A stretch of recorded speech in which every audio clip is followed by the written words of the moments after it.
बिस्मिल्लाहिर्रहमानिर्रहीम, अस्सलाम वालेकुम। मेरा नाम यूनुस कपाड़िया है and I welcome you to the health cast premiering on Tahir medical centre page. Basically हुआ क्या कि हमारे साथ डिफरेंट पेशेंट्स आने लगे और डिफरेंट क्वेश्चंस करने लगे, तो हमने बोला एक पॉडकास्ट शुरू करते हैं जिसमें हम डिफरेंट क्वेश्चंस कंसल्टेंट से पूछेंगे। और इसीलिए आज हमारे साथ एक one of the best consultant of Tahir medical centre हमारे साथ मौजूद हैं। आज हमारे साथ मौजूद हैं doctor Shakila Kazi. She is consultant family medicine and diabetologist और वो आज हमारे साथ मौजूद हैं। We welcome her. तो मैम स्टार्ट करते हैं विद कि ये डायबिटोलॉजी होता क्या है? अस्सलाम वालेकुम जी। डायबिटोलॉजी तो एक फील्ड है, ठीक है। तो उसमें जो डायबिटोलॉजिस्ट होता है बेसिकली वो डील करता है डायबिटीज़ और उसकी कॉम्प्लिकेशंस के साथ। तो अब ये डायबिटीज़ होता क्यों है? जब ब्लड शुगर लेवल एलिवेटेड रहे तो एब्सोल्युटली आपको डायबिटीज़ होता है।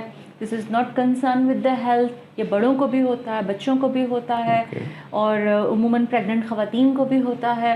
तो ये बड़ी कॉम्प्लिकेटेड बीमारी है जिसमें बहुत सारी पेचीदगियाँ होने के चांसेस होते हैं, जिस वजह से इसको बड़ा ही हम कहते हैं कि ख़तरनाक बीमारी है। ओके सही। तो मैम आप सर्टिफाइड फूड केयर स्पेशलिस्ट होती हैं, तो उसके बारे में आप क्या कहेंगी? मतलब ये बेसिकली होता क्या है? फूड केयर देखिए, जिस तरीके से बाकी तमाम पेचीदगियाँ होती हैं जिसमें आँखों के अमराज, गुर्दे के अमराज, दिल के अमराज, उसी तरीके से डायबिटीज़ के लोगों के पाँव के अमराज बहुत ज़्यादा होते हैं, जो कि 10 से 15% हर शुगर का मरीज़ अपने पाँव के अमराज में मुब्तला होने के चांसेस होते हैं। उसके होता क्या है इनिशियली के पाँव सुन होना, मरीज़ को ठंडे गर्म का एहसास नहीं होता। कोई भी पाँव में अगर ज़ख़म हो गया तो उनको पता ही नहीं चलेगा। पाँव में अगर कील भी चुभ गई या उनका कोई गर्म चीज़ से टकरा गए तो उनको पता ही नहीं चलेगा कि हमारे पाँव में कोई ज़ख़म भी हो रहा है, जो कि बढ़ते बढ़ते इस कदर ख़तरनाक हो जाता है कि जो है वो ज़ख़म बन के और पाँव कटने तक की नौबत आ जाती है। तो मैम बेसिकली अब हमने घर में देखा है देसी टोटके होते हैं ये कि जब मतलब किसी के पाँव में दर्द हो रहा हो या फिर पाँव कुछ ज़ख़म हो जाए तो बोलते हैं डायरेक्ट गर्म पानी में डाल दो। नहीं, ये इंतहाई गलत है। अच्छा। शुगर के मरीज़ों के लिए तो इंतहाई गलत है, क्योंकि उनकी स्किन इतनी सेंसिटिव होती है कि अगर वो गर्म, अव्वल तो उनको गर्म चीज़ का एहसास ही नहीं होगा, क्योंकि लॉस ऑफ सेंसेशन है। और अगर वो गर्म पानी में अपने पाँव डिप करेंगे तो उनकी स्किन जल सकती है। इवन वो ब्रेक होके उसमें इन्फेक्शन के चांसेस हो सकते हैं। सो दैट्स वाई हम कभी भी ये रिकमेंड नहीं करते कि आप पाँव में दर्द अगर है तो गर्म पानी में अपने पाँव डिप करें, बिल्कुल भी नहीं। Never ever do this. कोई नीम गर्म पानी या ल्यूक वार्म वाटर, उसमें पाँव डिप कर सकते हैं, वो भी not more than 5 minutes. Not more than 5 minutes, मतलब इसमें भी टाइम लिमिटेशन है। बिल्कुल। ओके। तो मैम अब इसके सिम्टम्स क्या हैं? अगर मतलब किसी को बताना है कि भाई आपको डायबिटीज़ है तो उसके बेसिकली सिम्टम क्या है, बंदे को पता कैसे चले कि है? हाँ देखिए, अगर डायबिटीज़ है तो डायबिटीज़ की तो वैरायटी ऑफ सिम्टम्स हैं, ठीक है। पेशाब बहुत ज़्यादा आना, भूख बर्दाश्त ना होना, और उसके अलावा अनयूजुअल जो है वो उनका या तो वेट लॉस होना, ठीक है। अगर वेट लॉस होना, जी बिल्कुल, वेट लॉस भी होता है जो कि टाइप 1 डायबिटीज़ में होता है। और उसके अलावा इन्फेक्शंस होना, रिकरेंट इन्फेक्शंस होना, ठीक है। दिल का तेज़ी से धड़कना, कमज़ोरी, आंखों के सामने अंधेरा, बेहोशी तक के सिम्टम भी हो सकता है। अच्छा। उमूमन पॉलीडिप्सिया यानी कि ज़्यादा प्यास लगना, ज़्यादा पेशाब आना और भूख बहुत ज़्यादा लगना, ये जो है वो मेन सिम्टम्स हैं जो अगर किसी को हो तो उनको ज़रूर अपनी शुगर चेक करानी चाहिए। अच्छा, तो मतलब एक टर्मिनोलॉजी यूज़ होती है, मतलब इसमें शुगर में और डायबिटीज़ में कोई ऐसा डिफरेंस है ऐसा? क्योंकि ज़्यादातर लोग कहते हैं शुगर हो गई है और कोई कहता है डायबिटीज़ हो गई है। शुगर एक आम ज़बान का वर्ड है, ठीक है। शुगर की मिकदार जब आपके खून में बढ़ जाती है तो डायबिटीज़ होती है। तो वो लोग आम ज़बान में कहते हैं कि मुझे शुगर हो गई है, क्योंकि शुगर की मिकदार बहुत ज़्यादा हो गई इंसुलिन की डेफिशिएंसी की वजह से। जो कि एक आम इंसान जब वो खाता है पीता है तो इंसुलिन जो है वो उसके ग्लूकोज को ट्रैप करके उसकी पूरी बॉडी की शुगर लेवल को नॉर्मलाइज रखती है। तो शुगर के मरीज़ में इंसुलिन या तो बनता नहीं है कि इतना कम बनता है कि वो शुगर को कंट्रोल नहीं कर पाता, तो ज़्यादतीज़ हो जाती है। ओके। तो मैम इसको कंट्रोल करने के लिए कोई ऐसी है चीज़ें वगैरह के बंदा फॉलो करे? लाइफस्टाइल मॉडिफिकेशन तो सबसे पहले फ्रॉम द वेरी बिगिनिंग आप अपने बच्चों को, अपने टीनेजर्स को ये कहें कि वो जंक फूड ना खाएं, शक्कर का इस्तेमाल और कोल्ड ड्रिंक्स सबसे ज़्यादा, ठीक है। हाँ, फिजी ड्रिंक्स या कोल्ड बेवरेजेस जितने भी हैं वो आपके लिए ख़तरनाक हैं। और सेकेंडली अगर शुगर हो भी गई है बिलफर्ज किसी को, तो अद्वियात तो है ही है, बट लाइफस्टाइल मॉडिफिकेशन तो फॉर श्योर पूरी ज़िंदगी अप्लाई रहेगा, जिसमें आप मीठा नहीं खाएंगे, आप कोई जो है वो ऐसी चीज़ें जो कि आपके शुगर को बढ़ाती हैं वो आप इस्तेमाल नहीं करेंगे। मैम आप जो डॉक्टर्स वगैरह हैं इसको किस तरीके से ट्रीट करते हैं, मतलब जो पेशेंट आता है आपके पास, आप इसको किस तरीके से ट्रीट करते हैं, किस तरीके से उसको लेके चलने का बोलते हैं? हम यही lifestyle modification, number 1 exercise, walk, ठीक है, अपनी डाइट के ऊपर पूरा ध्यान दें। ये तो और आउट हो गया। बिल्कुल, और अद्वियात लें, बराबर अद्वियात लें। शुगर ना ख़त्म होने वाली बीमारी है मगर कंट्रोलेबल है, हम कंट्रोल कर सकते हैं, इसको ख़त्म नहीं कर सकते। आज के दिनों में तो बिल्कुल आउट ही हो जाता है, ईद आती है और सारी चीज़ आउट है। एग्जैक्टली, तो हमारे तो हाँ हालात भी ऐसे ना कि ईद भी मीठी होती है तो मीठा तो हमारी ज़िंदगी में लाजमी है, खाने के बाद मीठा खाना ही खाना है, हर थोड़े दिन में मिठाई आना शुरू हो जाती है। एग्जैक्टली ये। अच्छा, ओके। तो मैम अब ये फूड अल्सर पे बात करते हैं हम लोग कि ये फूड अल्सर ये है बेसिकली क्या, मतलब इसको किस तरीके से डायग्नोस किया जा सकता है? ये पाँव में ज़ख़म हो जाते हैं मरीज़ों के। शुगर जब एलिवेटेड रहेगी, बदस्तूर शुगर बढ़े हुए रहने की वजह से आपकी नर्व्स सबसे पहले मुतासर होती हैं। नर्व्स मुतासर होंगी, आपकी पैरों की सेंसेशंस लॉस हो जाएंगी। कुछ मरीज़ आते शुरू में हमें बताते हैं कि हमारे पाँव सुन्न है, हमारे पैरों में चूंटियाँ चल रही हैं, पैरों में शदीद दर्द होता है जिसकी वजह से वो पूरी रात सो नहीं सकते, जिसको हम कहते हैं डायबिटिक न्यूरोपैथी। ठीक है, ये एक सेकंड कॉम्प्लिकेशन है डायबिटीज़ की कि डायबिटिक न्यूरोपैथी में नर्व्स डैमेज हो गई। अब जब नर्व्स डैमेज हो गई तो सबसे पहले उनके पाँव, आँखें, गुर्दे और आँखें तो मुतासर होते ही होते हैं, साथ साथ पाँव भी मुतासर होना शुरू हो जाते हैं, जिसकी वजह से पेशेंट्स को इन्फेक्शंस होना शुरू हो जाते हैं। और इन्फेक्शंस जब वो होते हैं, आपको पता है कि हर इंसान को पता है कि शुगर के मरीज़ का ज़ख़म बड़ी मुश्किल से ठीक होता है, ये हर कोई जानता है। तो जब एक दफ़ा वो इन्फेक्शन हो जाता है पाँव का, तो it's very difficult to treat, जिसको कहना चाहिए कि हमारे लिए एक बड़ा टास्क होता है कि किसी के पाँव के ज़ख़म को ठीक करना, फिर वो उसके मुख्तलिफ़ मराहिल में से गुजरना, डिब्राइडमेंट होना, सफाई होना, डेली ड्रेसिंग्स होना, और गॉड फॉरबिड अगर वो नहीं ठीक होता तो पाँव कट भी जाता है। तो मतलब इसकी लास्ट स्टेज ये कि पाँव काट एम्पुटेशन। तो दैट्स वाई जो जिस टॉपिक पे मैं ज़्यादा कीन थी कि मैं इस पे बात करूं वो डायबिटिक फुट, क्योंकि हमारे यहाँ एम्पुटेशन का रेशो बहुत बढ़ गया है। और अगर किसी को माजूरी से बचाना है तो पैरों की निगहदाश्त ज़रूर करनी पड़ेगी आपको। अगर आप फ्रॉम द डे 1 से पैरों की निगहदाश्त करें, अपने डॉक्टर को बताएं, और अब तो बहुत अच्छे हमारे पास टेक्निक्स आ गई हैं कि हम इनिशियली फुट केयर का एग्ज़ामिनेशन कर लेते हैं, डॉपलर्स करा लेते हैं कि कहीं पेरिफेरल वेस्कुलर डिजीज़ तो नहीं है, शरियानों में कोई ब्लॉकेज तो नहीं है। जिस तरह से दिल की शरियानों में ब्लॉकेज हो जाती है और बाईपास होना पड़ता है, इसी तरीके से पैरों की शरियानें भी ब्लॉक हो सकती हैं। तो उसकी वजह से पैरों को खून की सप्लाई नहीं होती, इसकी वजह से जी, और खून की सप्लाई रुकने की वजह से इस्केमिक फुट हो जाता है, और वो बिल आखिर इन द एंड काटना ही पड़ता है। तो किसी को भी अगर माजूरी से बचना है तो शुगर के मरीज़ों को सबसे पहले, जैसे हम अपने फेस का ख्याल रखते हैं ना, वैसे ही हमको अपने पाँव का ख्याल, फेस के लिए तो इतनी क्रीमें पड़ी हुई थी सबके घरों में। जी बिल्कुल, एस्थेटिक्स के पास जाते हैं, हम अपने फेस को सुबह शाम क्रीम लगाते हैं, खूबसूरत रखने की कोशिश करते हैं, तो पाँव को सबसे ज़्यादा ज़रूरत है ख्याल रखने की। अच्छा मैम, इसकी मुझे बताएं कि कोई एज लिमिट है डायबिटीज़ होने की, या फिर diabetes food ulcer? No age limit, कभी भी हो सकता है शुगर, कभी भी किसी भी एज में हो सकती है। टाइप 1 तो पैदाइशी होती है जो कि छोटे बच्चों को होती है, जेनेटिक के थ्रू होती है, और टाइप 2 जो है वो कभी भी किसी वक्त भी हो सकती है। और वही चीज़ कि अगर आप अपना हेल्दी लाइफस्टाइल नहीं रखोगे तो जो बीमारी आपको 60 पे होनी थी वो आपको 30 पे हो जाएगी।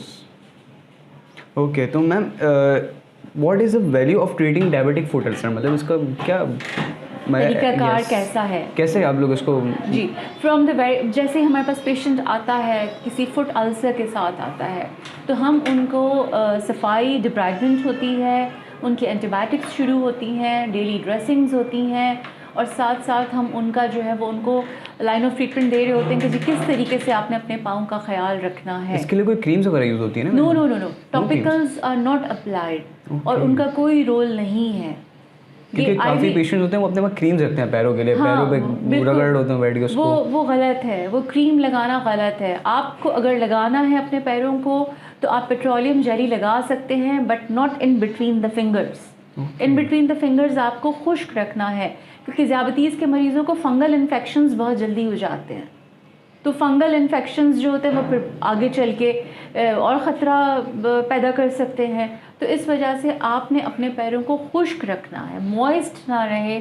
आप इतनी क्रीम लगाएं, ये नहीं कि आप पूरा उसको भर दें क्रीम के साथ। आप इतना रखें कि आपके पाँव मॉइस्चराइज्ड हों, और in between the finger webs जो होती हैं हमारे, उनमें आपने नहीं लगाना है क्रीम। क्योंकि मोस्ट टाइम ये होता है कि ना लोग डॉक्टर के पास नहीं आते हैं, उनको लगता है ना कि यार अब हो गया, नेट पे सर्च कर लिया, गूगल पे सर्च कर लिया, वहीं से क्यूरिंग निकालना शुरू कर दिया अपने आप से करना। वो ज़्यादा ख़तरनाक है। जो फेसबुक की नॉलेज या यूट्यूब की नॉलेज जो है वो ज़्यादा ख़तरनाक है। आप अपने डॉक्टर से मशवरा करें, डॉक्टर के पास जाएं, उनसे पूछें, जो डॉक्टर आपको तजवीज़ करता है। अभी तो हमारे पास बहुत अच्छे पोडियाट्रिस्ट हैं, मौजूद हैं कराची में। अब पोडियाट्रिस्ट जो कि फुट केयर स्पेशलिस्ट होते हैं, आप उनके पास जाएं, वो आपको अपने नेल्स कभी भी खुद ना काटें। नेल्स का मैं भी आपके पास आने वाला था कि किस तरीके से करने हैं डायबिटीज़ वाले। जी जी बिल्कुल, क्योंकि शुगर में उमूमन नज़र भी कमज़ोर हो जाती है, आपको पता नहीं चलता। आपने अगर अपना डीप नाखून काट लिया, उससे आपको गोश्त कटने के चांसेस होते हैं, स्किन वो ख़राब हो जाती है। नाखून अपना हमेशा सीधा काटें, जो एजेस हैं उनको छोड़ दें, ठीक है। तो वो अगर आप डॉक्टर के पास जाएं, पोडियाट्रिस्ट के पास जाएं, बेहतर है कि उन्हीं से नाखून कटवाएं, या घर में अगर कोई और है तो उनको कहें वो आपके नाखून काटें। तो मैम ये डायबिटीज़ के जो पेशेंट्स होते हैं उनका एक फुट का बता रही है, फंगस वगैरह भी हो जाता है, तो वो अपने जूते के सिर, क्योंकि जूतों का बहुत ज़्यादा इफेक्टिव होते हैं जूते ना। बिल्कुल बिल्कुल, कभी भी तंग जूते ना पहने। अगर आपने नया जूता ख़रीदा है तो उसको इनिशियली जो है वो आप हाफ़ एन आवर से ज़्यादा ना पहने, ताकि वो थोड़ा सा लूज़ हो जाए। उमूमन नए जूते जो होते हैं वो तंग होते हैं। आगे से बंद वाले जूते नहीं होने चाहिए, खुले जूते होने चाहिए, जैसे कीटोज होते हैं, ठीक है, वो आपके लिए अच्छे होते हैं। स्लीपर्स जिनके पीछे से, सैंडल्स जिनके पीछे से भी कवर हो। पेशावरी चप्पल टाइप के जूते ना पहने, तंग जूते ना पहने, हवादार चप्पल हो ताकि आपके पाँव को हवा भी लगती रहे। ओके, तो मैम इसकी जो इमीडिएट जो होती है, आपको फर्स्ट स्टेज जो दिखाई देता है वो क्या होता है फर्स्ट स्टेज, ताकि बंदा अगर उसको लगे कि डायबिटीज़ हो गया तो उसका फर्स्ट स्टेज क्या होना चाहिए? मैं आपके सवाल को अगर ऐसे लूँ, आप कह रहे हैं कि अगर ज़ियाबतीज़ हो गई है तो आप डॉक्टर के पास कब जाना है? कब जाना चाहिए? Yes exactly. इनिशियली जैसे ही आप डायग्नोज हुए हो, आपको शुगर हुई है, तो आपने अपने फर्स्ट डॉक्टर के पास जाना है, ताकि वो आपके तमाम टेस्ट, कंप्लीट एग्जामिनेशन आपका कराएं। उसमें आपके आँखों का, आपके गुर्दों का, आपके दिल का सब मुआयना होगा, सारे टेस्ट होंगे। फिर ईयरली बेसिस पे आपको अपने आँखों के डॉक्टर को, गुर्दे के डॉक्टर को, दिल के डॉक्टर को दिखाना है, ठीक है। अब अगर डायबिटीज़ की कॉम्प्लिकेशंस डेवलप हो रही हैं तो फिर तो आपने वेट ही नहीं करना, फिर तो आपने इमीडिएटली डॉक्टर के पास जाना है। मैम अब इसको सेशन को थोड़ा सा एंड की तरफ लेके चलते हैं, तो आखिर में मैं ये पूछना चाहूँगा, आप थोड़ा सा अपनी एजुकेशन के बारे में बताएं। How did you pursue to this? Actually I did MCPS and MRCGP in family medicine. Then I took interest in the diabetes. मुझे डायबिटीज़ में बड़ा इंटरेस्ट आया, तो then I went to UK. ये इंटरेस्ट कैसे डेवलप हो रहा है डायबिटीज़ की तरफ? क्योंकि स्पेसिफिक इतनी सारी फील्ड्स होती हैं डॉक्टर के लिए। जी, डायबिटीज़ से ऐसे इंटरेस्ट डेवलप हुआ कि ये वो बीमारी है जो कि बहुत ज़्यादा कॉम्प्लिकेशंस क्रिएट करती है। yes, और सबसे पहले बाय बीइंग अ जीपी, सबसे पहले मरीज़ आता है जीपी के पास।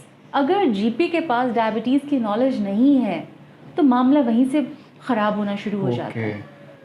आपका जो फर्स्ट केयर प्रोवाइडर है उसको एटलीस्ट इतनी नॉलेज हो कि वो मरीज़ को सही से गाइडलाइन दे सके, उसको सही से ट्रीट करे। अगर आपने वहीं से डायबिटीज़ ख़राब कर दी फिर तो पेशेंट गया आपके हाथ से, वो तो एंड तक ही लेके आए होते हैं वो। तो दैट्स वाई मुझे ये था कि ये वो बीमारी है जो कि बहुत सारी कॉम्प्लिकेशंस क्रिएट कर रही है। तो then I took my race toward the diabetes कि मुझे अब ये समझना है, पढ़ना है, और फिर फर्दर मैंने तमाम डिग्रीज जो है वो डायबिटीज़ में ली। एंड देन फुट केयर, जो कि कराची में बहुत कम डॉक्टर्स हैं जो कि फुट का ट्रीटमेंट कर रहे हैं, एक बकाई है, and then I am also associated with them, I am also working under their umbrella, तो मैं उनके साथ भी काम कर रही हूँ। तो फुट केयर को लेके फिर हमने इस चीज़ को लेके चला, जो कि अल्हम्दुलिल्लाह फ्रॉम 2 years हमारे पास कोई एम्पुटेशन नहीं हुई है। माशाल्लाह। So we are saving the limbs. Yes. अल्हम्दुलिल्लाह. अल्हम्दुलिल्लाह, माशाल्लाह. तो ma'am let's take to the end, और बस आखिर में आप बताएं कि फूड के टिप्स लोगों को बताएं कि किस तरीके से वो अपनी डाइट को मैनेज करें, किस तरीके से वो अपने फूड को मैनेज करें कि वो डायबिटीज़ से बच सकें, रेशियो ऑफ डायबिटीज़ वो कम हो. रेशियो ऑफ डायबिटीज़ से सबसे पहले वही लाइफस्टाइल. आपका लाइफस्टाइल अच्छा है, आपको डायबिटीज़ नहीं होगा. आप ये जंक फूड, प्रिजर्वेटिव फूड जो हमारे यहाँ ट्रेंड पड़ गया है कि फ्रोज़न आइटम्स, अपनी ज़िंदगी को आसान बनाने के लिए हमने जो फ्रोज़न आइटम्स को ऐड कर लिया है, प्लीज़ उनको अपनी ज़िंदगी से ख़त्म करें. सादा खाना खाएं, सादी ज़िंदगी अपनाएं, डेली वॉक करें. 30 मिनट की वॉक तो मैंडेटरी है आपके लिए. और उसके अलावा अगर बिलफर्ज आपको शुगर हो गई है तो आप अपने डॉक्टर के पास जाइए, वो ताकि आपको पूरा डाइट रिव्यू दें आपको, क्योंकि हर डायबिटोलॉजिस्ट के साथ एक डाइटिशियन ज़रूर होता है. वो आपको ग़िज़ा के बारे में समझाएंगे कि क्या ग़िज़ाएँ आपने खानी हैं, क्या ग़िज़ाएँ आपकी शुगर को कंट्रोल रख सकती हैं. सेकेंडली, अगर आपको कॉम्प्लिकेशंस कोई हो रही हैं, जैसे फुट, अपने पैरों का मुआयना खुद करें. अगर ख़ुद नहीं कर सकते तो आप कोई मिरर रखें अपने सामने, उसमें अपने पाँव को देखें, ठीक है, उसमें अपने पाँव का मुआयना करें. अगर आपको लॉस ऑफ सेंसेशंस हो रही हैं कि आपको ठंडे गर्म का पता नहीं चल रहा, कोई चीज़ आपके पाँव में चुभ रही है, आपको कोई एहसास नहीं हो रहा, सुन हो रहा है या टिंगलिंग सेंसेशंस हो रही हैं, तो आप इमीडिएटली अपने डॉक्टर को बताएं, ताकि वो शुरू से आपको बताएं कि अब आपने फर्दर जो न्यूरोपैथी हो गई सो हो गई, वो तो रिवर्स नहीं हो सकती. yes, obviously. मगर जितनी हो गई है उसको हम वहाँ पे रोक सकते हैं, उसको क्यूरिंग शुरू करें. अगर मरीज़ हमारे पास बर वक्त आ जाए तो हम उसको वहीं पे स्टॉप कर सकते हैं. ऐसी मेडिकेशंस हैं, ऐसे ट्रीटमेंट्स हैं कि मरीज़ का पाँव बच सकता है. बाकी वही जो बात मैंने समझाई कि तंग जूते ना पहने, ऐसी चप्पलें, टाइट चप्पलें ना पहने, और नंगे पाँव ना चलें. इवन आपके घर में कारपेट भी है. अच्छा, इससे भी फ़र्क पड़ता है. बिल्कुल बिल्कुल, नंगे पाँव ना. अगर कोई चीज़ है नीचे पड़ी हुई, आपके पाँव में घुस गई कोई चीज़, तो आप क्या करेंगे? फिर तो वो ज़ख़म हील होने में ही 45 डेज़ लगाता है. Yes, that is. तो इस वजह से नंगे पाँव बिल्कुल अलाउ नहीं है. लोग उमूमन कहते हैं कि जी घास के ऊपर चलने से आँखों की विजन तेज़ होती है, नंगे पैरों घास पे चले. तो नंगे पैरों घास पे चले, आपको नहीं पता वहाँ कोई कांटा है, कोई चीज़ है, अगर किसी ने आपके पाँव में कीड़ा होता है, कीड़ा है, ग्रासहॉपर्स वगैरह. एग्जैक्टली. तो आपने चप्पल पहन के चलना है. ठीक है, रूल्स हैं, मगर हर बीमारी के साथ वो एप्लीकेबल नहीं है. obviously. ठीक है. तो बहुत सारे लोग उमूमन आके मुझे बताते हैं कि हम तो घास पे चल रहे थे, कांटा चुभ गया हमारे पाँव में, तो उससे फिर मामला ख़राब हो जाता है. तो ये तमाम चीज़ें, बाकी जो हमने आपको बताया कि जी आप पाँव गर्म पानी के टब में पाँव डिप करके बैठते हैं. उमूमन डायबिटीज़ के पेशेंट को टांगों में बहुत दर्द रहता है. वो एक नेचुरल है, क्योंकि वो जाहिर सी बात है, शुगर है, it effects the nerves first. तो पैरों में दर्द होता है, तो वो एक लोकल टोटका है जो कि सदियों से चला आ रहा है. गर्म पानी में नमक डालो, पाँव भिगो, आधा घंटा बाम डालते हैं, उधर क्या करते हैं जी, उससे आपके पाँव ख़राब होंगे, स्किन ख़राब होगी, आपका जो कोई भी आपको ज़ख़म हो सकता है. गर्म पानी हमेशा किसी और से चेक करवाएं, शुगर के मरीज़ जो हों. दूसरा चेक करें कि ये कितना गर्म है, क्योंकि उनको ठंडे गर्म का एहसास नहीं होगा. ठीक है, अगर कोई नहीं है तो आप अपनी एल्बो को उसके अंदर डिप करके देखें, यहाँ से आपको पता चलेगा कि ज़्यादा गर्म तो नहीं है. अच्छा, एल्बो से आप कर सकते हैं टेस्ट. तो ये था हमारा first episode of health cast. Hope you like it, और अगर आपको पसंद आया हो तो आप मुझे कमेंट सेक्शन में बता सकते हैं. और अगर आपको कोई दूसरा क्वेश्चन है रिलेटेड टू डायबिटीज़ और एनी अदर डिजीज़, तो आप मुझे बता सकते हैं कमेंट सेक्शन में. इंशाल्लाह we will meet in the next health cast, और तब तक के लिए अल्लाह हाफिज़.